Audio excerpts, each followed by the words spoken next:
Hello, guys. Welcome back to Ivory Rose Knows. So, I want to talk, guys. I've been on this whole Sarah Grace Patrick kick for a minute now. Um, this is one of those cases that I feel like I've seen no evidence, guys. All right, I just want to put that out there. I've seen no actual evidence, but it's one of those cases that really make me think that something's not right before I even see any evidence. Like, I can't honestly say to you all whether or not I believe that Sarah Grace is guilty or not. I don't know. I haven't seen enough evidence either way, or seen any evidence really, to say that she did or did not kill her mother and stepfather. But the nonsense that I've been seeing over there on TikTok and on Facebook and all over social media has been freaking wild, guys. It has been freaking wild. It is really making me question this girl's, like, this whole crime and whether or not this girl's innocent or guilty before I even see the evidence. Like, their behavior, the behavior of the Brock family, in particular, Kimberly Bowling, which is James Brock's sister, Kelly IE, which is what she goes by over on TikTok, who is friends with Kimberly and was friends with James Brock. However, never met Sarah Patrick. Keep that in mind, okay? Really did not know Sarah Patrick. And then you have Kristen Dowda, who I believe is the daughter of Kimberly Bowling. These three women and their behavior on social media is really making me question whether this girl is innocent. Okay? First of all, everyone, if you don't know, all right, a lot of the public presumes that Sarah Grace Patrick is guilty because of a bunch of nonsense. All right? The girl didn't cry at the eulogy that she gave for them. I didn't cry at my mother's either. Okay? Didn't cry at my mother's funeral. I just didn't. It's not because I wasn't emotional or sad. It was because of the overwhelming emotions, all of them, the anger, the hurt, the feeling lost, and just everything just not clicking in my head yet, right? So there's a lot of anxiety, a lot of emotion that goes into, when someone dies and what you're feeling and how you're feeling and how you present that. So to sit there and say that this girl killed them because they didn't see her bursting with tears during her eulogy is wild to me. Then they're saying that one of the reasons they're saying that she's guilty is because she said, "I'm sorry" at the end of the eulogy, and that during the funeral or during the reception afterwards, she was telling everybody, "I'm sorry." Okay, I don't know about you all, but when I'm at a funeral, "I'm sorry" is something I tend to say a lot to everybody, right? What else do you say? "My condolences. I'm sorry for your loss." Like, "I'm sorry." What do you say to people? Now, when my mother died, I still walked up to my aunts, my uncles, my family members, and all said sorry to them too, because I wasn't the only one that lost somebody. We all lost my mother when she passed away. It wasn't just me. And so I'm sorry for everybody's loss. They all lost her, not just me. So I don't know. Is it me? But I don't see saying "I'm sorry" at a funeral some exhibit of guilt. Like, to me, that's normal. Like, what else do people say at a funeral? Like, because I was saying "I'm sorry" to people at my mother's funeral means I killed her. My mother died of lupus. Wasn't me. Okay? But, I mean, come on. That's what you're going on. That's what this family's going on. And then they're going to sit there and say, and y'all listen to this. This is the kicker for me. All right? This right here is the kicker for me. These three women, and plus some, because they're gathering their little army over there and doing all that stuff, right?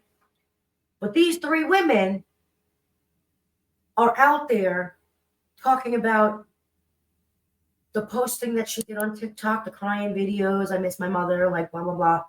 They were attention seeking. They were, I'm not going to lie. But they're sitting there saying that she's guilty because all of this posting that she did on social media, because she was looking for attention. Ain't we all on social media for some sort of attention? I'm just saying, there's that, okay? And that she had reached out to true crime content creators, right, to talk about her parents or her mother and her stepfather's murder because she was trying to find out who did it. Which, as a content creator, a true crime content creator, people reach out to me about their personal stories all of the time. It is extremely common for me to get those requests from family members constantly. I get them all the time. That is not something that I look at like, wow, that's weird. No, I don't. In fact, again, like I said, that's really common. I don't think there's anything crazy about that. Now, excuse me, that being said, they're sitting there and saying that she's guilty because of all of this that she's exhibited online and in her social media and all of it. But what I find really concerning, and what a lot of people don't know, is that these women had contact with Sarah when she got arrested. They had contact with her before she got arrested. Okay, after the murders, they all of a sudden went from never having contact with the girl to then all of a sudden they were having contact with her after the murders happened, right?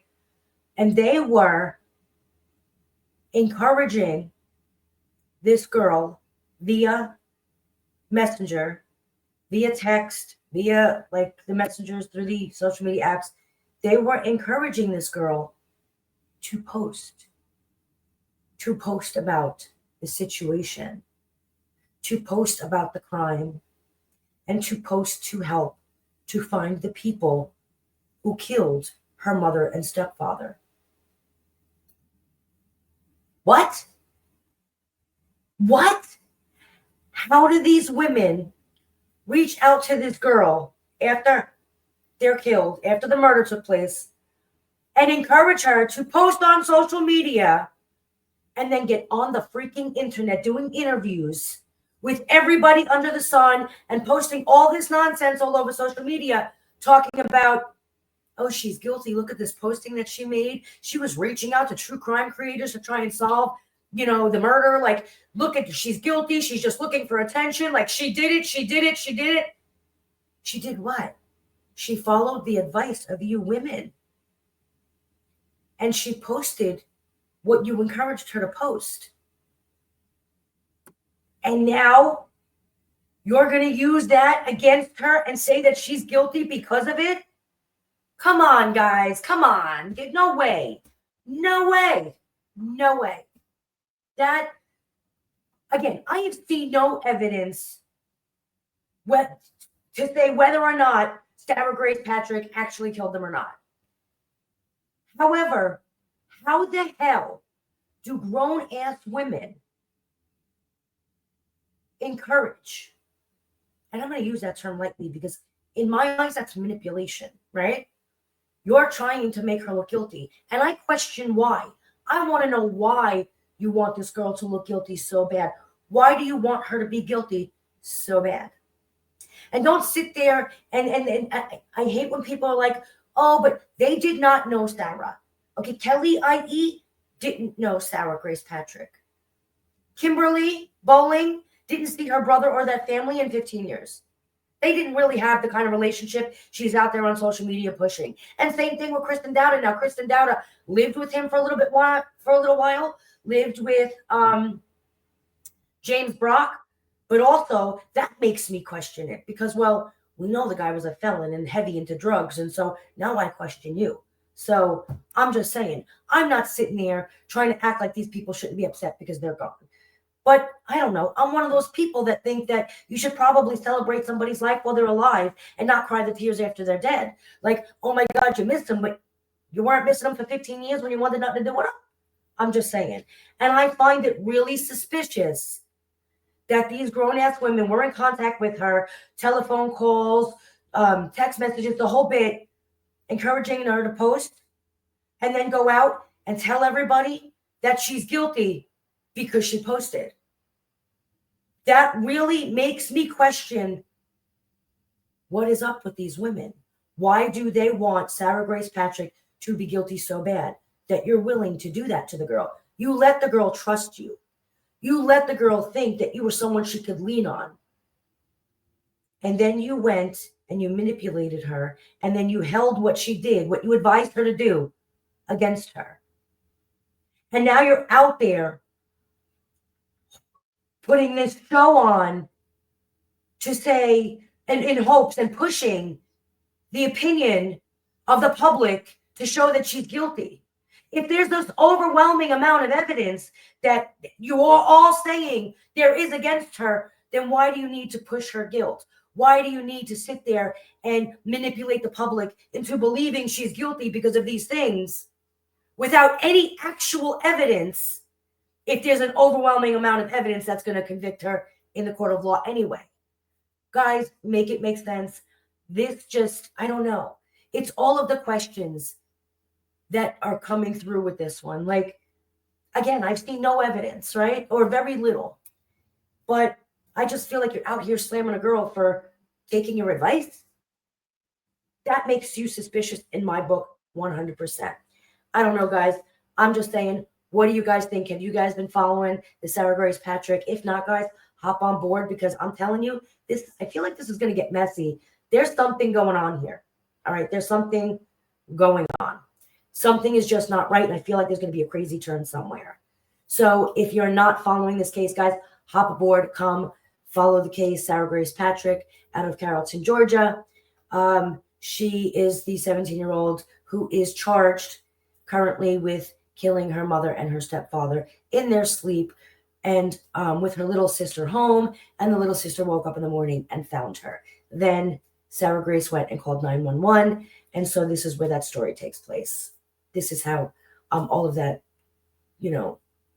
but again, tell me what you think about these women going out there and encouraging her, and I use that lightly, encouraging Sarah to post about the situation, about the crime, looking for, clues. They were all begging for information in the beginning, and then using those very posts against her in this like smear campaign on social media to show that she's guilty without any evidence. Like, tell me what you guys think in the comments below.